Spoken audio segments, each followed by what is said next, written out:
తగ్గలైఫా దగ్గు వచ్చిందన్న, బాగా తగ్గిపోయింది. నేను యాక్చువల్లీ మన మణిరత్నం గారి మ్యాజిక్ చూద్దామని వచ్చాను.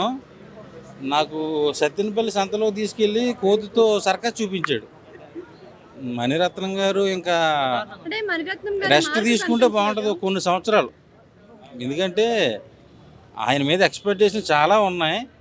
సో దాన్ని డిసప్పాయింట్లో బాగా డిసప్పాయింట్ చేశాడు. నేను కోరుకునేది ఏంటంటే భారతీయుడు 2 ఇంకో 10 సార్లు వేసినా చూస్తా ఫ్రీగా. అంత వరస్ట్గా ఉంది బస్సు. నెగిటివిటీ చెప్పాలన్నది నా ఉద్దేశం కాదు. ఇది పురాణం బాలరాజు, పాత చింతపండు, పాత తొక్కు పచ్చడి, ఏమనాలి దాన్ని, అంత పాత కదా, పాత కథ. ఆర్టిస్టులు బాగా చేసినంత మాత్రాన సినిమా హిట్ కాదు, హీరోయిన్ మంచి వాళ్ళు పెట్టినంత మాత్రం సినిమా హిట్ కాదు. కథలో దమ్ము ఉండాలి, కంటెంట్ ఉండాలి. ఇలాంటి పేలన బాంబులు తీసుకొచ్చి మా మీద వదిలితే ఆ ఒత్తి కాలిపోతుంది తప్ప ఈ బాంబు పేలదు. అందరూ చిన్న చిన్నోళ్ళు వచ్చి 50 కోట్లు 100 కోట్లు హిట్ అయ్యి సినిమాలు కొట్టేస్తున్నారు 5 కోట్లు 10 కోట్లు పెట్టి. నువ్వు మణిరత్నం గారంటే ఓకే, గౌరవిస్తా ఆయన్ని, ఎందుకంటే 80s 90sలో హిట్లు తీశాడు. ఇప్పుడున్న జనరేషన్కి ఈ టైప్ ఆఫ్ కథలు నడవట్లేదురా బాబో అని చెప్పినా కూడా శంకర్ గారు గేమ్ చేంజర్ అలాగే చేశాడు. మన కార్తీక్ సుబ్బరాజు రెట్రో తెచ్చి అలాగే ముఖాన్ని కొట్టాడు. ముచ్చటగా 3వ సినిమా కన్నడ ఇండస్ట్రీ బతికిపోయింది ఈ సినిమా అక్కడ రిలీజ్ చేయకపోవడంతో. ఎందుకంటే అక్కడ ఆ డబ్బులు మిగిలిపోయింది ఆ ప్రొడ్యూసర్కి, ఎవరికో ఆ స్టేట్ వాళ్ళకి, డిస్ట్రిబ్యూటర్. నేను నెగిటివిటీ చెప్పడం నా ఉద్దేశం కాదు, ఎవరిష్టం వాళ్ళది. నాకైతే నచ్చలేదని నేను చెప్తున్నా. ఒకవేళ మీరు బతికి బట్టకడతాను అనుకుంటే మాత్రం వచ్చి చూసుకోవచ్చు. ఏం జానర్ గీనర్ ఏం చేంజ్ లేదన్న, సేమ్ రివెంజ్ డ్రామా అంతే. వేరే క్యారెక్టర్స్ పెట్టి తీసారు. ఫస్ట్ హాఫ్లో సెటప్ బాగా చేశారు, second half Kamal Haasan revenge తీసుకుంటాడని తెలుసు, ఎలా తీసుకుంటాడనేది ఎంగేజింగ్ లేదు. అదే ఫస్ట్ హాఫ్ దాకా బాగుందన్న. ఫస్ట్ 10 minutes కమల్ హాసన్ పాత వర్షన్ స్లోగా బిల్డప్ చేస్తారు. ఆ బిల్డప్ అదంతా నాకు నచ్చింది. బట్ దాని తర్వాత పోయే కొద్దీ it's predictable. When it's predictable the scenes are not engaging. Second హాఫ్లో ఒక సీన్ వస్తుంది, కొన్ని సీన్స్ బాగున్నాయి. అంటే Kamal Haasan it's pretty old story.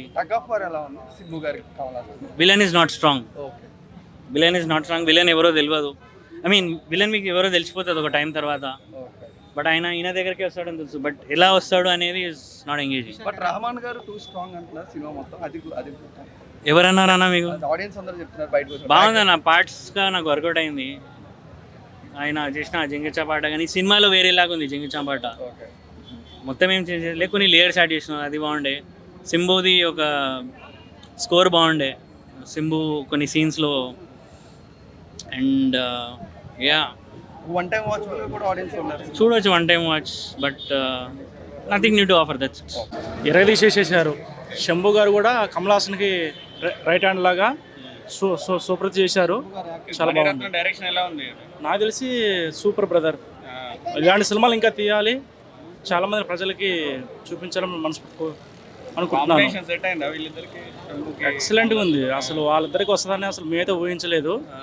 చాలా బాగుంది. శంభు గారు వచ్చేసి తమిళనాడులో చాలా మంచి హీరో, యాక్షన్ అయితే బాగుంది. కమల్ హాసన్ గారి క్యారెక్టరైజేషన్ ఎలా ఉంది ఇందులో? చాలా బాగుంది. చంపింది ఒక అతను అయితే ఇతను తీసుకొని పెంచి పెద్ద చేసి, కానీ శంభు వచ్చేసి కొద్దిగా కమల్ హాసన్ గారు నెగిటివ్గా కొద్దిగా ఆలోచించడం వల్ల అక్కడ కొద్దిగా స్టోరీ వచ్చేసి పెరిగింది బాగా. సినిమా అయితే 100% చూడాలి. చాలా వరకు బాగుంది సినిమా. అన్నా చెల్లెలు సెంటిమెంట్ కూడా సినిమాలో ఉంది. ఏదో తమిళ నుంచి కన్నడ పుట్టిందని దాన్ని కామన్ చేయకుండా మూవీ మీద కాన్సన్ట్రేట్ చేసి ఉంటే చాలా బాగుండేది. I'm telling that. బాగుందండి, చాలా బాగుంది. బట్ తగ్ లైఫ్ అనే టైటిల్కి అంత జస్టిఫై అయింది అని నన్ను అనిపించలేదు నాకు. ఎల్స్ 1-2 క్యారెక్టర్స్ వల్ల కొంచెం స్టోరీ ల్యాగ్ అయిందేమో, అంటే ఆ క్యారెక్టర్స్ ఇంక్లూడ్ చేయడం వల్ల స్టోరీ కొంచెం ల్యాగ్ అయిందేమో అనిపించింది. కానీ బాగుందండి. అండ్ సింబు గారు అండ్ కమల్ హాసన్ గారు మధ్యన వాళ్ళ మధ్యన సీన్స్ ఫైట్స్ అన్నీ ఎక్సలెంట్గా ఉన్నాయండి. డైరెక్షన్ బాగుందండి, ఎక్సలెంట్గా ఉంది సినిమా. వాళ్ళిద్దరు కాంబినేషన్ ఎక్సలెంట్ అండి. వాళ్ళిద్దరి మధ్యన sort of father and son లాంటి రిలేషన్ అది వాళ్ళిద్దరి మధ్యన. అండ్ అది చాలా బాగా చూపించారు. అండ్ వాళ్ళిద్దరి మధ్యన కాన్ఫ్లిక్ట్ వచ్చినప్పుడు వాళ్ళిద్దరి మధ్యన ఫైట్ సీన్స్ కూడా ఉన్నాయి. అవి కూడా ఎక్సలెంట్గా ఉన్నాయి. సో ఖచ్చితంగా మస్ట్ వాచ్ అండి. ప్రతి ఒక్కళ్ళు వచ్చి ఇర్రెస్పెక్ట్ ఆఫ్ ఏజ్ ప్రతి ఒక్కళ్ళు వచ్చి చూడొచ్చు. బాగుంటుంది సినిమా. యా అంటే నాకు కొంచెం అనిపించింది. బట్ సినిమాటిక్ లిబర్టీ అండి, పర్వాలేదు, ఇదేం కాదు. సో మరీ అంత రొమాంటిక్ సీన్స్, మరీ అంత ఎక్కువ యూనో ఫ్యామిలీతో వచ్చి చూడలేని సీన్స్ లాంటివి ఏం లేవు. బాగుంది సినిమా ఖచ్చితంగా. వాళ్ళిద్దరు కాంబినేషన్ అండి, ఎస్టీఆర్ గారు అండ్ యూనో కమల్ హాసన్ గారి కాంబినేషన్ అసలు ఎక్సలెంట్ ఉంది. అసలు త్రిష గారు చాలా బాగా యాక్ట్ చేశారండి. బట్ ఆ రోల్ ఎందుకో నాకు యూనో ఆ పర్టికులర్ త్రిష గారి రోల్ నాకు పర్సనల్గా త్రిష గారి రోల్ యాడ్ చేయడం వల్ల, ఏదైతే మీరు రొమాన్స్ అనే పాయింట్ అన్నారో, నాకు అనిపించింది మేబీ ఆ త్రిష గారి రోల్ కొంచెం ఆ పర్టికులర్ క్యారెక్టర్ వల్ల కొంచెం స్టోరీ లాగ్ అయిందని. ఎల్స్ అది it's directors choice and writers choice. బాగుంది సార్. నాకు అంత తెలియదు సార్. నాకు అబౌట్ దట్ 1000 crore రాదు కానీ ఒక 300 crores వస్తుంది. యాక్చువల్లీ 300 crores అంతే 300 crore బడ్జెట్ కాదు సినిమా. ఒక 100 కోట్లు అనుకోవచ్చు అందరి రెమ్యునరేషన్తో సహా. బట్ 300 crore అని చెప్పారు. వికీపీడియాలో 300 crore ఉంది. కాంబోలో ఉన్న మ్యాజిక్ వర్కౌట్ అవ్వలేదు. 35 ఏళ్ల తర్వాత నాయకుడు సినిమా కాంబో వచ్చింది. మణిరత్నం గారు, కమల్ హాసన్ గారు ప్లస్ సింబు గారు కూడా యాడ్ అయ్యారు. సో దానికి ఏమీ అంత ఇంపార్టెన్స్ లేదంట కాంబో. సినిమా అంతగా లేదు. ఇంట్రో బాగుంది, క్లైమాక్స్ బాగుంది. ఎక్కువ కమర్షియల్ ఎలిమెంట్స్, ఫైటింగ్ ఎక్కువ అంత ఏం లేదు. మేము ఒక విశ్వరూపము, ఒక విక్రమ్ లాగా అనుకున్నాం. బట్ అంతగా ఏం లేదు సినిమా. మణిరత్నము అసలుకి కమల్ హాసన్ డైరెక్షన్ చేస్తే బాగుండు అనిపించింది. సేమ్ విశ్వరూపం లాగా. Yeah, it's a very good movie. You should watch it for KH, Mani Ratnam and for A.R. Rahman. Very, that's what you will. Simbu and KH have they done a very good role, and KH is only most important. Simbu has supplemented very well. It's like, direction is Mani Ratnam excellent. Background score, music excellent. అంటే కమల్ హాసన్ గారి performance, Simbu గారు, త్రిష గారు, only Kamal Haasan. Kamal Haasan. అది ఎందుకు అంటే మణిరత్నం గారి story తగ్గట్టు లేదు. లేదా అంటే ఎక్కడ ఫాల్ట్ అంటారు స్టోరీ పరంగా? కంప్లీట్ స్టోరీ బాగాలేదు. ఓన్లీ కమల్ హాసన్ యాక్టింగ్ గురించి చూడొచ్చు అంతే. సింబు అయితే త్రిష గారి క్యారెక్టర్ ఎలా ఉంది? నథింగ్. ఓన్లీ కమల్ హాసన్. చూడకుండా ఉంటేనే మంచిది, అంత గొప్ప లేదు. కమల్ హాసన్ చూస్తే చిరాకు వచ్చింది. అసలు సంబంధం లేకుండా ఉంది.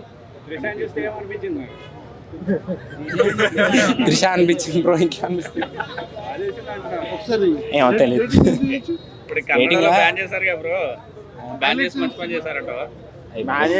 అసలు ప్లే చేయకుండా బెటర్ ఉంటుంది సినిమా. సినిమాలో ఏం లేదు, డొల్లా ఏం లేదు. సినిమాటోగ్రఫీ ఒక్కటే చాలా ప్లస్ అయింది సినిమాకి. నేను చెప్పేది ఒకటే, ఆడియన్స్ ఒకటే చెప్తున్నా, 2.5 hours మాకు ఓపిక ఉంది, ఏం పని లేదు, వట్టే ఒకే చోట కదలకుండా కూర్చుంటాము అంటే మాత్రం ఈ సినిమా చూడండి.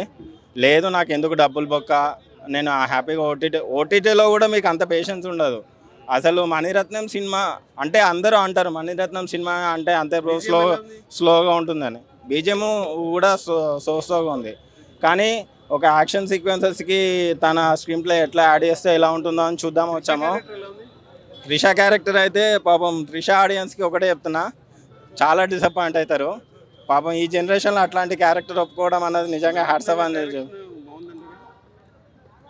ఇక మణిరత్నం ఏంటంటే స్క్రీన్ ప్లేని తన లవ్ స్టోరీస్కి పెట్టుకుంటే బెటరు, అంతకు మించి సినిమాలో ఏం లేదు. మామూలు టార్చర్ కాదు. భారతి 2A అంటే అంతకన్నా మించి ఉన్నది. ఫస్ట్ హాఫ్ అయిపోవడంతోటే మీరు వెళ్ళి ఇంటికి వెళ్ళిపోవచ్చు, అట్లా ఉంది సినిమా. చెప్తున్నా కదా, మాకు డబ్బులు ఊరికే రావు అని అంటారు కదా. సో ఎవరైతే డబ్బులు వేస్ట్ చేయాలని అనుకుంటున్నారో వాళ్ళు మాత్రం ఖచ్చితంగా చూడకండి, వేస్ట్. నెక్స్ట్ వచ్చే కుబేరా కానీ కన్నప్ప ఉంది కదా, చూడాలి. ఇక సినిమా అయితే చాలా ఎక్స్పెక్టేషన్స్ తోటి వచ్చాను, కానీ అసలు చాలా చాలా అంటే చాలా డిసప్పాయింట్ చేసింది. నాకు అసలు ఏ సినిమాకి కూడా ఫస్ట్ హాఫ్ తోటే వెళ్ళాలని అనిపించదు, కానీ ఈ సినిమాకి వెళ్ళాలని అనిపించింది. సెకండ్ హాఫ్ కూడా మరీ డ్రాగిస్ట్గా ఉంది. అసలు స్టోరీలో కాన్సెప్ట్ లేదు. మెయిన్ లాస్ట్లో ఒక కంక్లూజన్ ఇవ్వాలన్న తప్పించి ఇక అసలు మూవీ ఎందుకు తీసాడో కూడా అర్థం కావట్లేదు.